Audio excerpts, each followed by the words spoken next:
Evening, and thank you for joining us. Carly, we're looking forward to another fight story today. Oh, it's going to be a good one. Some awesome video coming up in this one too. Definitely a standout fighter here. And Gerard, what are we looking forward to in the forecast?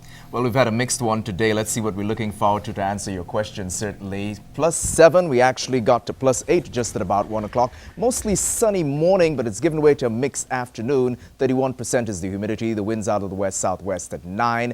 And comparing to what's been happening in the Lakeland region, where you guys got to 9 at about 2 o'clock, but you've had a little precipitation, and you're sitting presently at 6. The Battlefords has enjoyed the better of it as usual, getting to 11 at about 3 o'clock, cooling down to 10 right about now with some mixed conditions. So 10 it is, and we'll find out what's happening a little later on. Collision near Bonnyville this morning. RCMP, fire and EMS attended the collision at about 10:30. It happened about 1 kilometer east of Highway 28 and the Highway 41 intersection near Bonnyville. Police say 2 vehicles were involved, one eastbound GMC pickup and one westbound Chevrolet Camaro.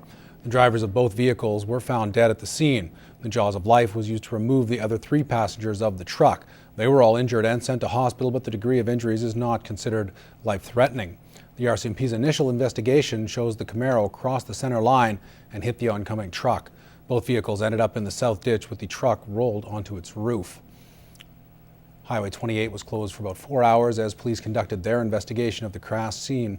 Names of the deceased are not being released until next of kin have been notified. Battleford's RCMP are investigating an armed robbery. Police were called to a business on St. Laurent just before 11 last night, where a man allegedly pulled a large knife and demanded money. He escaped with an undisclosed amount of cash and several movies.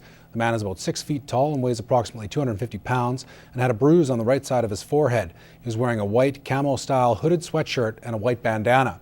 Anyone with information about this robbery is asked to call their local detachment. Wilkie RCMP are searching for 2 suspects wanted in connection with a fuel theft. The men were caught on surveillance video last Friday while stealing the gas from a Wilkie area farm. The truck they were in is a Chevy 4x4 made between 1988 and 98 and is damaged on the driver's side door. There were also 2 slip tanks on the truck at the time of the theft. Anyone with information is asked to call the Wilkie detachment, or you can call anonymously to Crime Stoppers. Students from J.R. Robs in Vermilion are going into their school's mock election well informed. For the first time, an all-candidate forum was held so students could ask questions and shake hands with election hopefuls from 4 parties. Kathy Lee was there. So I'm just wondering. A political enthusiast, Paul Robinson came armed with questions at the candidate forum, but left feeling cynical. I was a little disappointed. They didn't answer the questions very directly, and quite frequently they gave statistics that were relevant to the issue, but not direct answers to the questions that were given. A couple of seats down, the sentiment was the opposite for one schoolmate. It was good for me because I am split between 2 parties. I'm not sure which I'm going to vote for, so it was good to meet them. I got to talk to 2 of them personally and get their opinions on the things that matter to me. And for some, the whole election process was just confusing. I know they wanted to privatize health care or something. I don't know what they were trying to talk about. The purpose of the nonprofit nonpartisan student vote program is to educate minors about politics through mock elections and debate forums. I hope that this is a good opportunity for students to learn that politics is not something scary or something that's a waste of time, that you can be involved, and it doesn't take very much time. And the chance to meet candidates in person further enhances the experience. It's not often that you get the views from everyone at the same time on the same issues. It's often just what they send out in the mail, and so then you end up getting a really biased point of view. Regardless if something was learned or not, Meyer hopes voter turnout at the mock election meets 75%.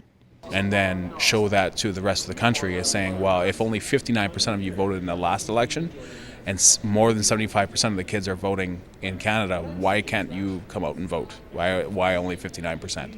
Tomorrow, these students will cast a vote for their party of choice. While this is not an official federal election, their voices will still be heard as a result of their votes, along with 3,000 other students from schools across Canada, will be published in local and major newspapers. In Vermilion, Kathy Lee, Newcap News. The Alberta Recreation Association finished a week-long conference in Lloydminster today and elected a new president.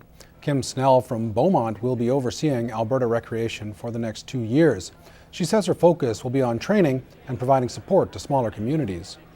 There's always things changing, especially with new technologies and some of the facilities, communities growing, so there's always ongoing change, growth, opportunity to work with other provinces as well, having some of those representatives here at our conference, so there's huge opportunities.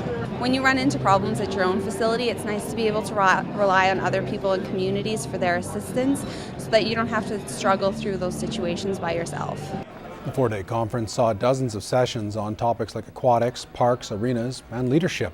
Lloydminster's recreation team was eager to host the meetings and say they've learned a lot that they can directly apply to our recreation facilities here. About bringing that leadership aspect into recreation and setting the atmosphere within your own, departments is a big message that came out. Water quality is a concern in many parts of Alberta, and climate change is creating additional stress on numerous watersheds across the country. As Clayton Brown explains, the Beaver River Watershed Alliance has detected some issues and are looking for solutions. Residents of the Beaver River Basin are worried about the current state of their water. The Beaver River Watershed Alliance did some testing, and the results weren't what they were hoping for. The wells we've tested to date, somewhere in the neighborhood of 200, show about 50% or maybe a little more than that as exceeding the limits for arsenic. As well, the other one that we're worried about is uranium, and we're somewhere in that 5 to 7% of the wells have tested high for uranium.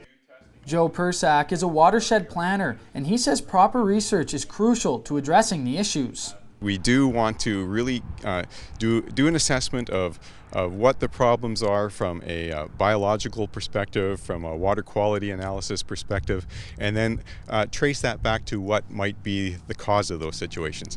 But environment officials stress, although there are some concerns, the situation isn't as dire as it may seem. The Beaver River Basin is in good shape, generally speaking. We do have some problems in certain areas that we want to address, and I think that we're kind of moving forward on some of those steps. Bob Purdy is a member of the Fraser Basin Council in BC. He came to share some of his knowledge with the BRWA in hopes to help solve some of the issues. One of the big challenges is how to get everybody working together across jurisdictions and across interests in order to keep care of the overall health of the watershed. Officials recommend testing well or groundwater in early spring. In Cold Lake, Clayton Brown, Newcap News.